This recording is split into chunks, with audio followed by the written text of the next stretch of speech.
Hi everybody, I'm Dr. Jon LaPook. Welcome to CBSDoc.com. I'm here to talk about a topic that's increasingly in the news. It's called sexting. And I have with me child and adolescent psychologist Susan Lipkins to tell me what it is. Let's just start off. What is it? Sexting is the act of sending anything that is sexually explicit over the internet, cell phones, or any other kind of digital technology. It could be sexually explicit words, pictures, video chats, video. And it's done with kids as young as 13 and people as old as 80 or 90 are doing it. And how long has it been going on for? I would say it's been going on since we've been able to take snapped photos with our cell phones, which is probably more than 5 years. And it's increasing in severity, in the amount of sexuality, the kind of sexuality, and of course it's getting younger and younger and younger. Does it lead to riskier behavior? You know, we really don't know. I don't think that there's been any studies done between how much you sext and what your risky behavior is. I think it's the opposite.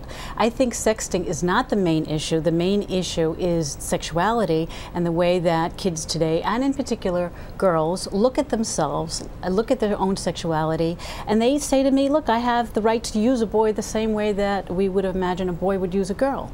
So they hook up, and they want to hook up as frequently as possible. And you know what they tell me about relationships? Both girls and boys all the way through college. They tell me it's too much work. Is it a reflection of their self-esteem? Well, you know, you could say that. I looked in my research, I found that it really wasn't. I looked at power, and I found that people who were above the age of 26 did use sexting in a powerful way in order to get a higher status.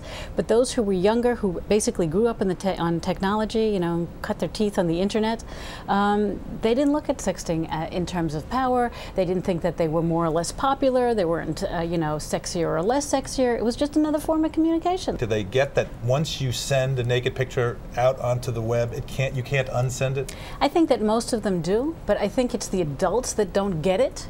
You know, we act like something bad will happen, but they know statistically that there's so many pictures like this, and there's so much pornography out there, and there's so many things out there that it won't come back to them most of the time. If you're underage and somebody sends you from your school, here's a naked picture of a schoolmate, and you forward it, that's child pornography according to the law. Right, and the reason they do it is it's so much fun, because when it's just straight pornography, they don't know the person. But if I know you and I see you every day in the hall, wow, that's much more interesting. It's like a new form of gossip. But do they understand that it's child pornography? They don't understand the consequences? But the issue about the consequences is it doesn't really happen that frequently, that the schools really have to deal with it and educate it. The local police have to work with the schools and the community to stop it and to help the kids look at it, rather than prosecute them and make them sex offenders.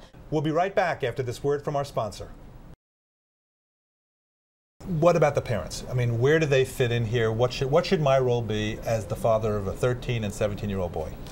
To really start talking about sex in general and how they look at themselves, how they look at girls, how they look at everybody else, what they're doing with it, how much they're exposed to it, how they feel about it. I mean, it's a long process. It's not a one-time, you know, kind of conversation. Should I be trying to find out whether or not he's sexting? I mean, if I ask him and he says, no, I'm not, should I be looking into his cell phone? Should I look into his computer? Well, I think that there is times when you do have to monitor your kid, and you should be able to get in and look intermittently at anything that they have and Should I do that, just routinely? Routinely, and there's even software that you can just dump everything from their computer into yours. And you know, do you advise that? Well, you know, there's privacy laws. I don't want to like step on those, right. And teenagers should be private. But on the other hand, the kinds of things that they're exposed to these days, or that we're all exposed to these days, make it very iffy for parents. I don't like over monitoring kids. Yeah. I like to teach them how to monitor themselves and make those judgments and those judgment calls, so that they have the self-discipline, that it's not us doing it to them. Well, let's talk about the consequences in terms of their emotional development. That's what I think is the most important thing, is that kids look at themselves as body parts rather than a whole person, and they don't want that relationship. They just want to sort of check it off how many times I could hook up. You know, that's important in their popularity and their sense of self. So that's the part that I want you to be talking to your children about, is that their whole sexuality and the way that they look at themselves and the relationship and what they want in life is really skewed these days. adolescence used to be a time where you practiced having a relationship, so by the time you became a young adult, you had more practice and understanding of intimacy and who you might want to get married to and what monogamy might mean. And that's sort of like thrown out the window these days. It's sort of like a backlash of the women's movement. Everything that we wanted, you know, for women to be respectful of their body seems to have gone out the window, and we have to start all over. The closing thought is what? Sexting is a cultural phenomenon that's happening with increasing speed.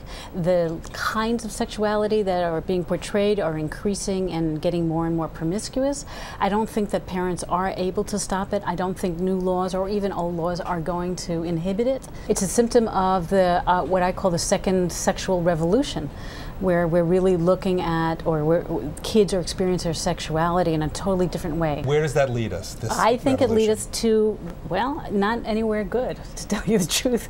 I think it leads us to, you know, less relationships, you know, less, it's as if sex is a commodity. Mm-hmm. It's not a part of a wholeness that we would like it to be. I do want to give you a chance to push to your website. Right, there's lots of information on sexting and other information for parents and teachers and just for everybody else about psychological issues at realpsychology.com. All right. Well, thank you very much, Susan Lipkins, and thank you very much for watching another episode of CBSDoc.com. I'm Dr. Jon LaPook. Good day and good health.